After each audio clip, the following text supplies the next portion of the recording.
Okay, this is number 4 on section 2.2, and you can see we were asked to look at the limit as x approaches 0 from the right of x ln x. And the reason that they have this one-sided limit here is because the natural logarithm function is only defined for positive numbers. You can't take the natural log of 0, and of course you can't take the natural log of a negative number. So if we want to know what the behavior of the function of natural log is near 0, then we have to approach it from the right. And you may remember from the graph, if you were just looking at the natural log, it has an asymptote at x equals 0. But so let's see what happens with this x in front. So we'll go to the y equals, and we'll type in x, and then ln x, and then close that parenthesis. I'm going to go to the table. I've got some stuff in here from the previous problem I'm going to clear out. And then I'm going to input my values. 1, and then 0.5, and then 0.1, 0.05, 0.01. These numbers are getting successively closer to 0. 0.005, 0.001. Let's see.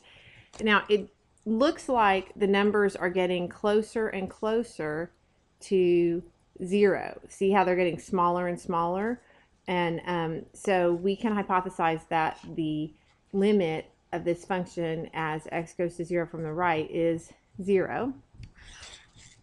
And let's look at the graph and see if that confirms. So I'm going to try just the zoom 4 is a nice window. Sometimes that's that zoom decimal window, and see if we can see.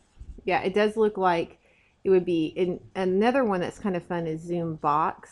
If you do number 1, it'll let you draw a little box around what you want. So you kind of move the cursor to about where you want the box to be, and then hit enter, and then you come in here and then go down. It makes a little box, and so that's going to zoom in around the origin. And you can see that it does appear that the graph is getting closer and closer to 0 as you get closer and closer, a y value 0, as x gets closer and closer to 0. You can even trace, and you can see as you're moving along how you're getting closer and closer to 0. Okay, so this is the x value of 0, the y value is getting closer and closer to 0. So that will be the limit on this one. We will conclude numerically and graphically that this limit is 0.